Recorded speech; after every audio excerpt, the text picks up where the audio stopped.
اعوذ باللہ من الشیطان الرجیم بسم اللہ الرحمن الرحیم رب اشرح لی صدری ویسر لی امری واحلل عقدۃ من لسانی یفقہوا قولی۔ 24 شعبان المعظم اسلامی تاریخ۔ حضرت عبداللہ بن سلام رضی اللہ تعالی عنہ۔ حضرت عبداللہ بن سلام رضی اللہ عنہ حضرت یوسف علیہ السلام کی اولاد میں سے ہیں۔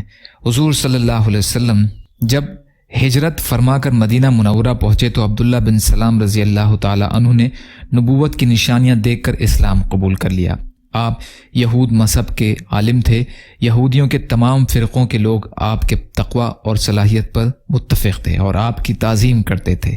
حضرت عبداللہ بن سلام رضی اللہ تعالی عنہ فرماتے ہیں کہ جیسے ہی میں نے مدینہ میں حضور صلی اللہ علیہ وسلم کی آمد کی خبر سنی، فوراً خدمت میں حاضر ہوا اور اسلام قبول کیا۔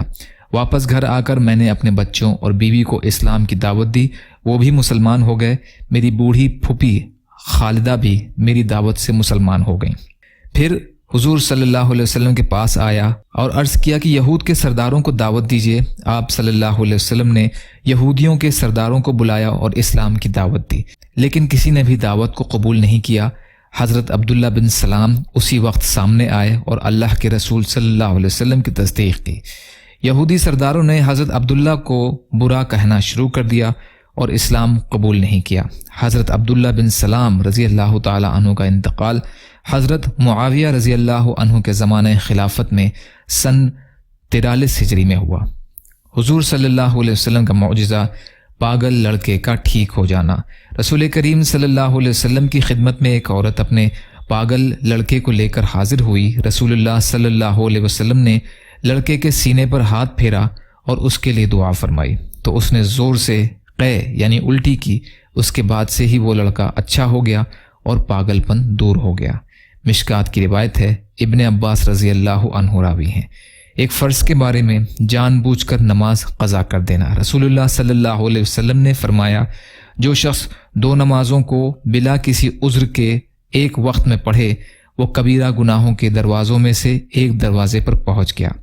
مستدرک کی روایت ہے، ابن عباس رضی اللہ تعالی عنہ راوی ہیں۔ ایک سنت کے بارے میں دین پر جمے رہنے کی دعا۔ اسلام اور نیک اعمال پر ثابت قدمی کے لیے اس دعا کا معمول رکھنا چاہیے۔ ربنا اغفر لنا ذنوبنا واسرافنا فی امرنا وثبت اقدامنا وانصرنا علی القوم الکافرین۔ اے ہمارے رب، ہمارے گناہوں کو اور جو ہم نے اپنے کام میں زیادتی کی ہے اس کو معاف کر دیجئے، اور ہمارے قدموں کو جما دیجئے اور ہمیں کافروں پر غالب کر دیجئے۔ آل عمران کی آیت کا ترجمہ ہے۔ ایک اہم عمل کی فضیلت، اللہ تعالیٰ کا ذکر کرنے والے۔ رسول اللہ صلی اللہ علیہ وسلم نے فرمایا، جب کوئی قوم اللہ تعالیٰ کے ذکر کے لیے بیٹھتی ہے تو ملائکہ ان کو گھیر لیتے ہیں اور رحمت ان کو ڈھانپ لیتی ہے اور ان پر سکینہ اترتی ہے اور اللہ تعالیٰ فرشتوں کے درمیان ان کا تذکرہ کرتا ہے۔ مسلم کی روایت ہے، ابو ہریرہ رضی اللہ عنہ راوی ہیں، ایک گناہ کے بارے میں لڑکی کی پیدائش کو برا سمجھنا۔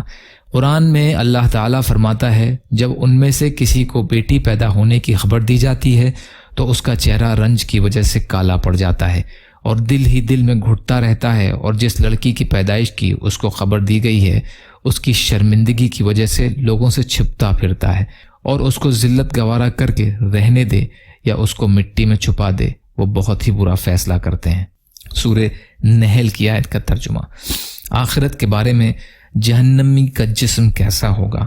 حضرت ابن عباس رضی اللہ عنہ فرماتے ہیں، کیا تم جانتے ہو کہ دوزخیوں کی چوڑائی کتنی ہے؟ حضرت مجاہد رحمت اللہ علیہ فرماتے ہیں کہ میں نے کہا نہیں، فرمایا ہاں، اللہ کی قسم تم نہیں جانتے۔ جہنمیوں کے کان کی لو اور مونڈھے کے درمیان 70 سال چلنے کے بقدر فاصلہ ہوگا، 70 سال چلنے کے بقدر فاصلہ ہوگا، جس میں خون اور پیپ سے بھری وادیاں ہوں گی۔ مستدرک حاکم کی روایت ہے۔ طب نبوی سے علاج، مریض کا نفسیاتی یعنی سائیکولوجیکل علاج۔ رسول اللہ صلی اللہ علیہ وسلم نے فرمایا، جب تم کسی مریض کے پاس جاؤ تو اس کی موت کے بارے میں تسلی کی بات کہو، کیونکہ تمہاری یہ گفتگو اگرچہ اللہ کے فیصلے کو تو نہیں بدل سکتی مگر اس مریض کے دل کو سکون پہنچائے گی۔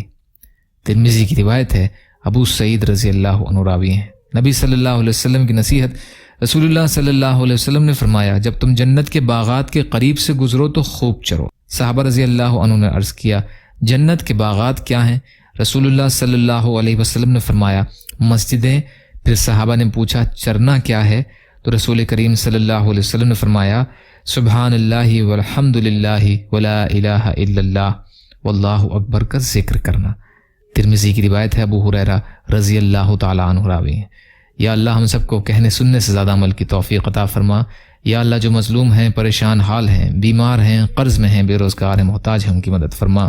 یا اللہ دنیا اور آخرت کی تمام خیر عطا فرما، جو مانگا وہ بھی عطا کر دیجئے، جو بھول گئے ہوں اپنے فضل کرم سے عطا فرمائیے برحمتک یا ارحم الراحمین۔ لا الہ الا اللہ محمد رسول اللہ۔ السلام علیکم۔